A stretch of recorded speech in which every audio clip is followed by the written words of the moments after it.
Bonjour à tous, je viens vous présenter le défi fond de tiroir que j'ai promis de faire. Donc voilà, donc c'est le défi de Marie Scrap à tout prix que j'avais fait il y a environ 3 ans, que je voudrais relancer. Ce défi consiste à faire un projet avec 10 objets qui sont oubliés dans les placards, qui sont simplement mis de côté et qu'on n'utilise plus alors qu'on peut faire de superbes projets avec. Donc je sais que Marie va faire ce projet aussi, va relever le défi aussi comme celle qu'il avait lancée il y a 3 ans. Moi je l'ai fait aussi avec elle, je me suis bien amusée, j'avais envie de recommencer. Il y a Corinne qui veut bien le faire aussi, mon amie Corinne Gleaner. Il y a Gisèle aussi de la chaîne Papy Co.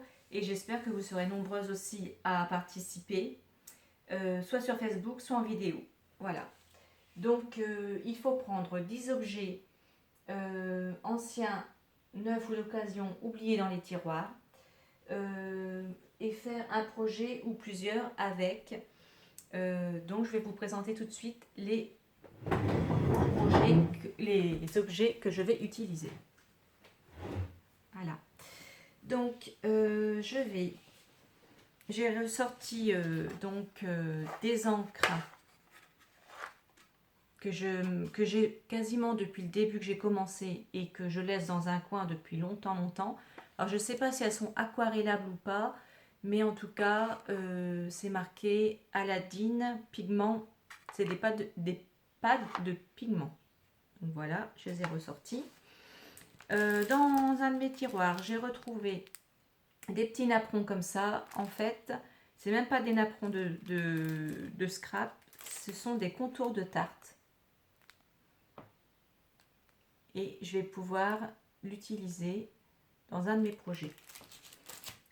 J'ai sélectionné aussi ce tampon là, c'est un tampon bois que j'avais acheté en brocante lors d'une promenade. Et donc c'est cette marque là, ça vient des États-Unis. Et c'est une jolie libellule et colorisée comme sur le modèle. À mon avis, ça va rendre très bien. Ensuite, j'ai sélectionné ce tampon là, hein, il est assez grand. Hein. Et c'est la marque Hero Art. Et j'avais utilisé ça, j'avais acheté plutôt au moment où je regardais les vidéos de Jennifer Maguire. Elle avait fait une belle carte avec ce tampon là. Et ça fait très longtemps que je ne l'ai pas utilisé, donc je me suis dit, je vais le choisir pour le défi. Donc ça fait 2 tampons, 3 tampons. Alors celui-là aussi c'est pareil, je l'ai depuis longtemps, c'est un tampon clear. Et avec la presse à tampons, maintenant je pense qu'on peut aisément le tamponner comme il faut, parce que c'est pas évident sinon de voir tous les petits détails ressortir.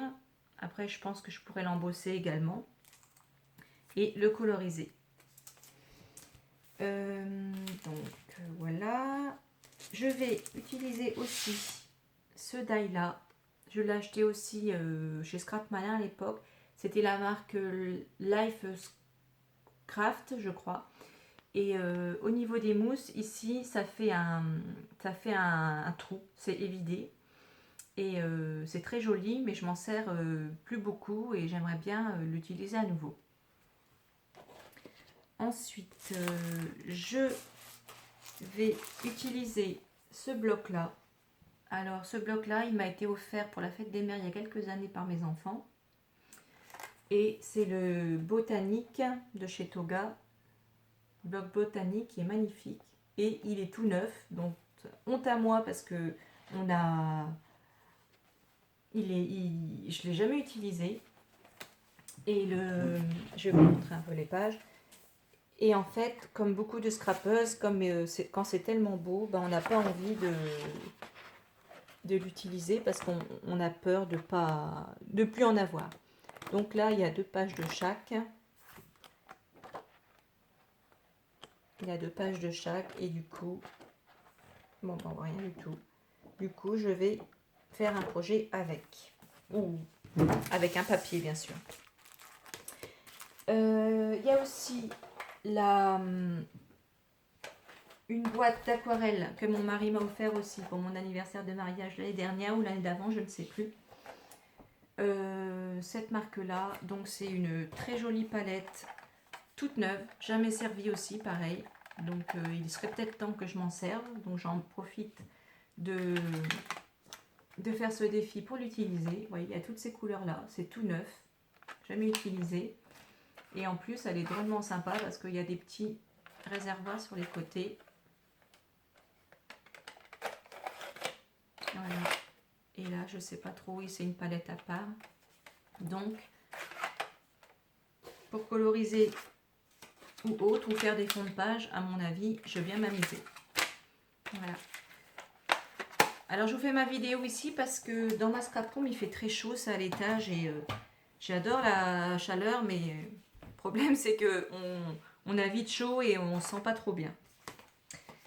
Donc, voilà. Ensuite, je vais utiliser ce tampon-là. C'est un duo où vous avez... ça s'appelle Stamp and Emboss. C'est pareil, ça fait longtemps que je l'ai. Je l'avais acheté à mes débuts. Et en fait, c'est un grand tampon en caoutchouc comme ça. Avec le tampon. Et c'est un peu genre... pas bien défini. Justement pour faire un effet. Et avec la presse à tampon, c'est pareil, je vais mieux y arriver. Et vous avez le glaceur de coffrage assorti où vous avez le motif du tampon qui fait du relief avec, qui est assorti. Voilà, c'est un duo. Et avec ce glaceur là et le tampon, j'avais eu ces papiers là en cadeau. C'est un papier spécial que quand on l'embosse, comme c'est clair à l'intérieur, vous avez avec le petit papier qui ponce, ça vous fait ressortir votre motif en relief blanc, enfin, un peu blanc, donc ça fait ressortir. Donc normalement ça fait 10 objets, les encres, les 3 tampons, le contour de tarte, donc ça fait 3, 4, 5. La palette d'aquarelle, ça fait 6. Le bloc, ça fait 7. Le die, ça fait 8. Le classeur d'embossage, ça fait 9. Le papier comme ça fait 10. Et je vais utiliser ce petit cercle de récup que j'avais eu à mon travail. C'est, vous savez, comme les boîtes de camembert. D'ailleurs, ça vient d'une boîte de camembert en sorte de bois léger.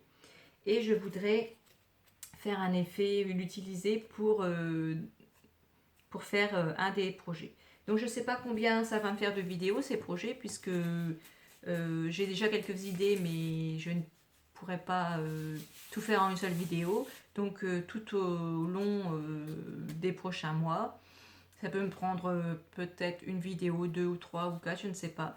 Donc, n'hésitez pas à vous abonner si vous voulez suivre toutes mes vidéos. Et du coup, j'espère que ça vous plaira, que vous serez nombreuses à participer. Dites-moi si ça vous plaît ce que j'ai choisi.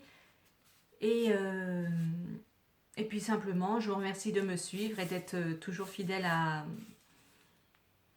regarder mes vidéos. Et merci aussi pour vos gentils commentaires. C'est pas facile de faire une vidéo comme ça où on voit son visage, ça faisait longtemps. Donc, je suis peut-être pas très souriante, mais j'avoue que c'est un peu intimidant. Voilà. Donc, je vous remercie beaucoup et à bientôt pour le projet. Au revoir, bonne journée.